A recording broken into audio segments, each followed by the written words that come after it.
J'étais étudiant en école d'ingé, en informatique. J'étais de Montpellier à la base, donc j'ai eu un petit dépaysement sur Saint-Étienne. Je me suis habitué aux gens ici, c'était cool, j'ai bien aimé.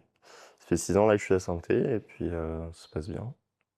Est-ce que tu peux nous raconter la fois où tu as perçu les premiers signes d'un trouble psychotique? Mais en fait, ce qui est tricky avec ça, c'est qu'on le perçoit pas forcément. Moi, je savais pas à l'époque c'est des signes d'un épisode psychotique. Je me sentais juste très bien, un peu trop bien. Mais du coup, je savais pas que c'était une mauvaise chose de pouvoir se sentir trop bien. Un excès de trop bien, en fait, c'est pas forcément toujours positif. Et bah, du coup, je l'ai appris à mes dépens. Bah, pour moi, en tout cas, le problème de la crise psychotique, c'est que tu la sens pas vraiment arriver. Tu te sens juste un peu hyperactif, t'es heureux, t'es hyper sociable, t'es content, tu dors beaucoup moins par contre.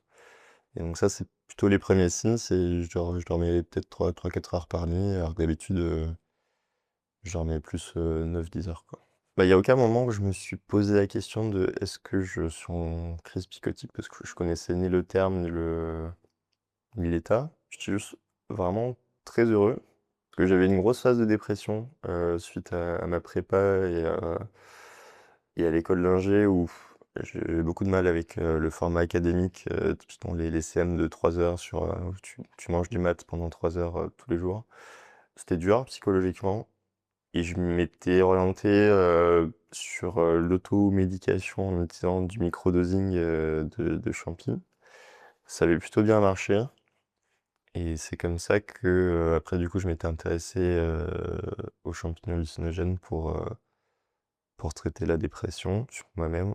Parce que j'arrivais pas à trouver de psychologue, en fait. Typiquement, le service d'université, ils nous disent, il y a des psychologues qui sont là pour vous aider si vous n'êtes pas bien.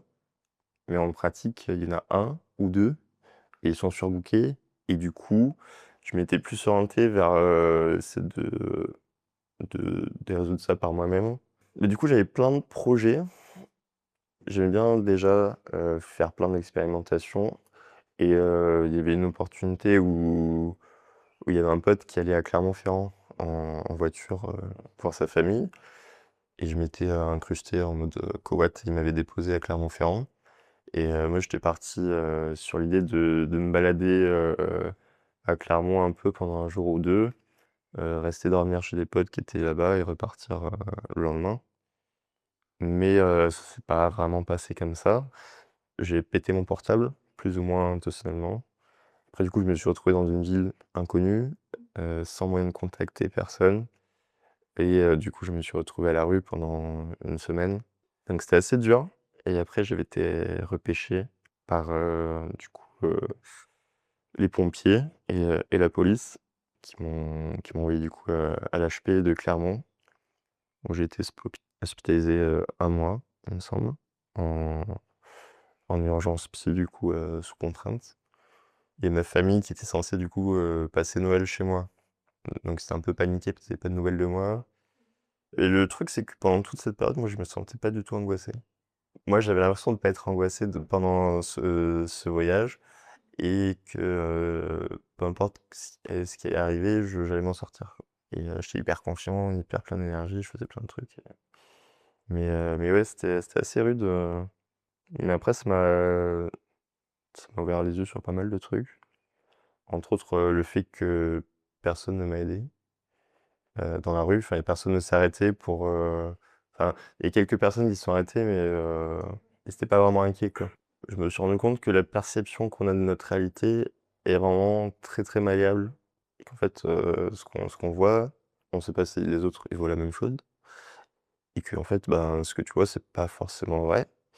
Tu peux pas le savoir toi-même sans avis extérieur, c'est ce que tu vois, c'est la réalité ou pas. Et quand tu es tout seul, un peu perdu dans une autre ville, et que tu dois essayer de te raccrocher à des bouts de réalité pour savoir ce qui est vrai ou pas, c'est assez perturbant. La perception du temps aussi qui était vachement déformée. Temps qui paraissait hyper long, d'autres qui paraissaient hyper courts. La perception de l'espace aussi, qui était un peu déformée. À un moment, je voyais des voitures partir au loin sur une route. Puis après, j'étais retransféré à Saint-Étienne. Et du coup, j'ai été gardé 1 mois aussi, je crois, hein, peut-être 2-3 semaines, je sais plus. C'était pas top parce que c'était en plein covid. Bah, on pouvait pas manger ensemble, on mangeait dans notre chambre solo. Il y avait pas droit de visite et les potes qui m'avaient visité en soum-soum derrière les grilles en mode: mais mais ouais. Toi, en fait, tu pas eu le choix d'aller consulter, à l'inverse d'autres personnes. Ouais, bah, c'était sous contrainte, j'avais pas le choix, c'était pour ma survie, je suppose. Mais ouais, mais sur le moment, j'avais l'impression d'être lucide. Donc ça, c'est le plus perturbant, c'est que tu l'impression d'être plus lucide que d'habitude et en fait, apparemment, enfin, c'est dur de le savoir soi-même, quoi. Est-ce que tu pourras nous raconter ta première rencontre avec des soignants? Quand j'étais à l'HP, bah, il y avait l'équipe, de Psy-Prem qui est venue à l'HP. Il y avait mon suivi, où il y avait une petite équipe de soignants qui m'ont expliqué un peu la situation et comment ça allait se passer. Mais oui, ils ont été super cool. Il y a pas de enfin, moi, j'avais une bonne impression, donc du coup, j'ai j'ai eu l'opportunité, de pouvoir tester aussi, un HP, l'année dernière en Bretagne. Parce que j'ai refait un épisode psychotique, heu, le Noël suivant. Bah, pareil, c'était des gens super cool, sauf un ou 2 qui étaient un peu rudes, mais globalement, les gens étaient vraiment chouettes. J'ai pas eu de mauvaise expérience, particulière. Bah, au début, j'étais un peu perdu aussi, enfin qu'il y ait certains moments où c'était flou, mais ouais, ça allait. Et du coup, qu'est-ce que ça t'a apporté, le fait d'être suivi par un dispositif dédié aux premiers épisodes psychotiques, en comparaison à un service plus, classique? Bah, déjà, le cadre est plus détendu, enfin, je sais pas, j'ai pas l'impression d'être à l'hôpital, je suis plus, pas voir des copains, mais on papote, tranquillement et puis c'est sympa, quoi. On avait aussi pas mal de suivi dehors où on allait, boire un café, en terrasse, au soleil, tu vois? Ça, c'était cool, ça enlève le côté soin. C'est plus juste on va discuter et puis, on fait un point d'avancement de comment je me sens et en vrai, c'est assez rassurant parce que c'est assez régulier, enfin, c'était toutes les semaines au début. Ça m'a bien aidé, à me cadrer, je pense et à me sentir à l'aise, à la fois avec, le personnel de soins. Du coup, j'avais, ouais, pas vraiment des consults, mais des accompagnements avec un infirmier de soins, case manager, où c'était vraiment juste faire des checkpoints de comment je me sentais, si les médicaments, avaient des effets négatifs, si je prenais bien mon traitement, ce genre de trucs. C'était sympa et du coup, j'avais aussi des rendez-vous, ici, avec ma psy, en complément pour plus approfondir, les questions de comment j'avais vécu, les épisodes et comment, dans le futur, je pouvais me préparer, à la fois mentalement et tout. Qu'est-ce que je pouvais éviter de faire, par exemple, pour, faire des rechutes, ce genre de trucs, quoi. Et j'imagine que tout ça a eu de gros, gros impacts sur tes études? Bah, le parcours en master était un peu, éclectique parce que j'ai dû, interrompre, mes études sur mon 1er M2, donc j'ai pas fait le 2e semestre. Je l'ai passé, à me remettre dans mon premier épisode. Le 2e épisode, j'ai pu revenir un peu plus vite dans mon master pour pouvoir finir mon stage de fin d'études, qui était hyper important parce que c'était, bah, la seule note que j'ai eue de l'année, au final. J'ai pu avoir un soutien du coup de la médecine, préventive qui a pu m'aider, à faire l'intermédiaire avec le master pour être soutenu. Mais j'étais un peu là, pour le coup, j'étais un peu belliqueux parce que, enfin, de mon point de vue, il n'y avait pas eu un respect de ma situation et ça n'a pas été vraiment pris en compte. J'avais l'impression, de leur point de vue, que c'était quelque chose de grave et sérieux. Typiquement, ce qui m'a vraiment, mis hors de mes gonds, c'était, on avait des projets à rendre en groupe et en particulier, il y avait un projet où on était, 3, je crois et ben, moi, j'ai pas pu faire ma part de boulot parce que, ben, ça faisait un mois que j'étais sorti de l'hôpital et que j'étais pas vraiment en état. Ma psy m'avait déconseillé de reprendre, les études, tout de suite, mais j'avais quand même insisté parce que je voulais pas mettre dans la merde le reste du groupe. J'aurais pas réussi à faire grand-chose, hein, en soi, c'était nul, mais j'avais quand même fait l'effort de venir et essayer de faire quelque chose et au moment de la soutenance, il y a mon tuteur de master, en gros, qui évalue les projets.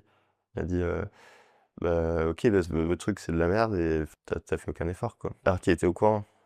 Ça m'a fait vriller, enfin, ça m'a vraiment énervé pour le coup. J'ai fait remonter du coup, essayer de discuter de ce genre de trucs, avec, du coup, la médecine préventive et l'équipe Cyprem, ça. Après, c'est vrai que sur le j'aurais pas donné de détails. Donc pour eux, j'étais sorti de l'hôpital et je m'étais peut-être cassé une jambe, tu vois? Un truc comme ça, tu vois? Donc je suis revenu, ils me voyaient, j'étais physiquement bien et pas de problème, quoi. Est-ce que, il y avait un lien entre l'équipe qui te suivait et ta famille? Bah, l'équipe a donné des nouvelles, à ma famille, enfin surtout ma mère, avec mon accord. Et du coup, ben, ça l'a rassurée, elle, parce que, bah, elle m'appelait de temps en temps, mais c'était cool aussi d'avoir un avis professionnel, de comment je me sentais. C'était cool, enfin je sais qu'elle se fait du bien d'être, tenue au courant et d'avoir des avancements et tout. Parce que j'ai pas mal inquiété ma famille, mais ouais, l'équipe a fait un bon taf de relationnel avec la famille, tout en gardant certaines infos que je voulais pas forcément divulguer, personnelles. Est-ce que tu aurais un message à faire passer à une personne qui serait confrontée à un premier épisode psychotique? Je parle pour mon cas, mais c'était un truc, c'est hyper fourbe en fait, la phase maniaque en particulier. Quand tu es dans un moment de ta vie où tu es un peu en dépression, tu te sens pas forcément bien, que la vie est monotone et que d'un coup tu trouves quelque chose qui te rend heureux et que tu es hyper sociable et tu es hyper bien, faut se méfier un peu. Rien n'est gratuit, il y a pas de bonheur instantané qui est gratuit. En particulier, psychédélique, c'est pas un jeu, il faut faire hyper attention. J'ai quand même pas mal expérimenté avec pas mal de substances. J'avais fait des mélanges aussi, par exemple, ecstasy et champignons. Sur le coup, c'est, hyper, euphorisant, mais on connaît pas les effets des mélanges et c'est hyper risqué. Faut pas être trop arrogant. C'est pas parce que tu penses être en contrôle d'une situation que tu l'es réellement. Ça te booste ta confiance en soi, du coup, tu te sens bien et tu te sens confiant, tu penses être en maîtrise, mais c'est pas forcément le cas. Ce qui est important, c'est que tu peux pas le savoir toi-même. Faut que tu as besoin d'un avis extérieur, que ce soit des proches, de la famille, des amis qui te disent, de prendre au sérieux leurs remarques, s'ils remarquent, que tu es différent, que tu te comportes un peu bizarrement. C'est plus dur de s'auto-évaluer que l'inverse. Il y a aussi le cannabis. C'est de plus en plus légalisé dans pas mal de pays, en ce moment. C'est pas parce que c'est de plus en plus anodin que c'est une substance qu'il faut prendre à la légère. Surtout si on le prend régulièrement, c'est fourbe aussi. Enfin, moi personnellement, j'étais consommateur, pendant un bon moment. On n'a pas l'impression que ça nous affecte beaucoup et en fait si, mais c'est vraiment en petit incrément, mais si on fume tous les jours pendant plusieurs années, il y a vraiment des dégâts, pas juste le tabac, quoi. Et sur tout le reste aussi, hein, l'alcool, enfin toutes les substances, et aussi c'est pas parce que c'est légal que c'est bon. Donc voilà, faire attention à pas tomber dans le piège et se dire, c'est let's go, c'est la fête, hein, on s'amuse.